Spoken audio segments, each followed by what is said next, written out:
ಮಹಾ ಚೈತನ್ಯ ವ್ಲಾಗ್ಸ್ಗೆ ಸ್ವಾಗತ.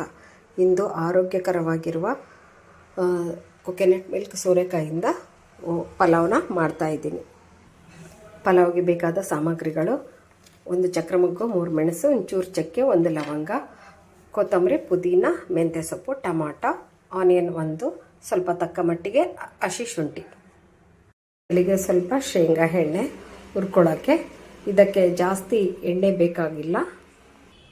ಎಣ್ಣೆ ಸ್ವಲ್ಪ ಕಾದ ನಂತರ ಮಸಾಲೆ ಹಾಕ್ಕೊಂಡು ಸ್ವಲ್ಪ ಫ್ರೈ ಮಾಡೋಣ.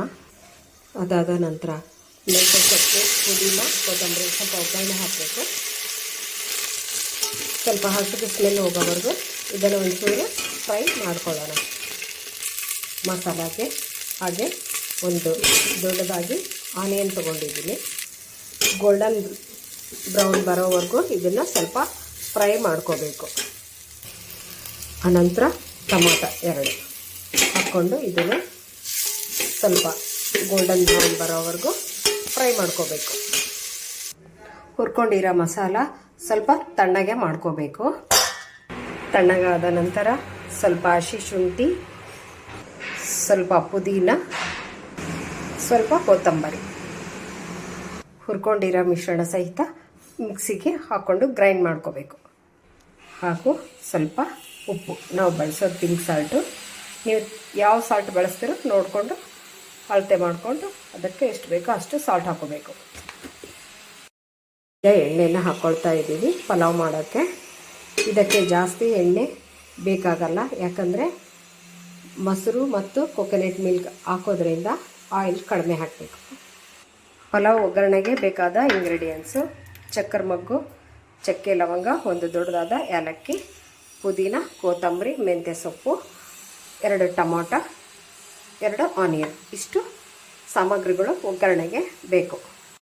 ಮಸಾಲ ಎಲ್ಲ ಹಾಕಿದ ಮೇಲೆ ಒಗ್ಗರಣೆಗೆ ಕೊತ್ತಂಬರಿ ಸೊಪ್ಪು, ಮೆಂತ್ಯ ಸೊಪ್ಪು ಮತ್ತೆ ಹಾಕ್ಕೋಬೇಕು. ಒಗ್ಗರಣೆಗೆಲ್ಲ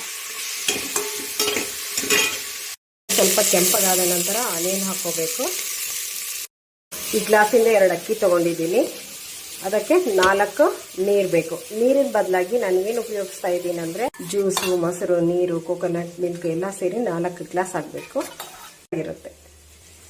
ಈಗ 4 ಗ್ಲಾಸ್ ಆಯಿತು. 2 ಗ್ಲಾಸ್ ಅಕ್ಕಿಗೆ 4 ಗ್ಲಾಸ್ ಎಲ್ಲ ಸೇರಿಬಿಟ್ಟು ಇದನ್ನ ಈ ಕಡೆ ಸೈಡ್ ಹಾಕಿ ಇಟ್ಕೋಬೇಕು.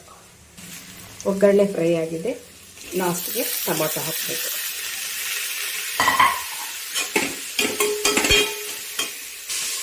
ನಮಗೆ ಎಷ್ಟು ಖಾರ ಬೇಕೋ ಅಷ್ಟು ಹಸಿಮೆಣಸಿನ್ಕಾಯಿ ಸಹ ರುಬ್ಕೊಳ್ಳೋದ್ರಲ್ಲಿ ಹಾಕ್ಕೋಬೋದು. ಇರೋ ಮಸಾಲಾನು ಒಗ್ಗರಣೆಗೆ ಹಾಕ್ತಾ ಇದ್ದೀನಿ.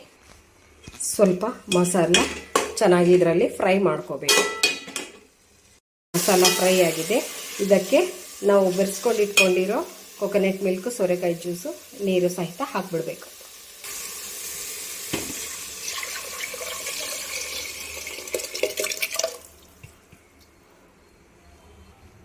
ಚೆನ್ನಾಗಿ ಕಲಸಬೇಕು. ರುಚಿಗೆ ತಕ್ಕಷ್ಟು ಉಪ್ಪು ಹಾಕ್ಕೋಬೇಕು. ಹೆಸರು ಕುದಿ ಬಂದಿದೆ. ತೊಳ್ಕೊಂಡಿಟ್ಟಿರೋ ಅಕ್ಕಿನ ಹಾಕ್ಬೇಕೀಗ. ಪಲಾವ್ ಹಾಕ್ತಾ ಇದೆ. ಒಂದು ಕಡೆ ಗ್ಯಾಸ್ ಮೇಲೆ ಒಲೆ ಮೇಲೆ ಈ ರೀತಿಯಿಂದ ಒಂದು ಹಂಚಿನ ಮೇಲೆ ಈ ಪಾತ್ರೆ ಇಡಬೇಕು. ಪಾತ್ರೆ ಇಟ್ಟ ಮೇಲೆ ಅದನ್ನು ಹಚ್ಚಬೇಕು. ಗ್ಯಾಸ್ನ ಸಿಮ್ನಲ್ಲಿ ಇಟ್ಕೋಬೇಕು. ಈಗ ಪಲಾವ್ ರೆಡಿ ಆಗಿದೆ. ಈ ರೀತಿಯಿಂದ ಮಾಡ್ಕೊಂಡು ತಿನ್ನೋದ್ರಿಂದ ಮಕ್ಳಿಗೂ ಸೋರೆಕಾಯಿ ಮತ್ತು ಹೀರೆಕಾಯಿ, ಪಡವಲಕಾಯಿ, ಕೀರಾ ದೋಸೆಕಾಯಿ, ಬೂದು ಗುಂಬಳಕಾಯಿ ಜ್ಯೂಸ್ಗಳನ್ನೆಲ್ಲ ಬಳಸ್ಬಿಟ್ಟು ಪಲಾವ್ ಮಾಡ್ಬೋದು. ಈ ರೀತಿಯಿಂದ ಒಂದು ಸಾರಿ ಪಲಾವ್ ಮಾಡ್ಕೊಂಡು ತಿನ್ನಿರಿ. ಪಲಾವ್ ತಿಂದ ದಿವಸ ಸ್ವಲ್ಪ ಮೊಬ್ಬು, ಹೊಟ್ಟೆ ಭಾರ ಅನಿಸೋದು, ಆಮೇಲೆ ಎದೆ ಉರಿ ಆ ಟೈಪೆಲ್ಲ ಆಗುತ್ತೆ. ಈ ಪಲಾವ್ ತಿಂದರೆ ಯಾವುದೂ ಆಗಲ್ಲ. ಹೆಲ್ದಿ ಆಗಿರ್ತೀವಿ, ಚೆನ್ನಾಗಿರುತ್ತೆ. ಒಂದು ಸಾರಿ ಟೇಸ್ಟ್ ಮಾಡಿರಿ. Thank you for watching.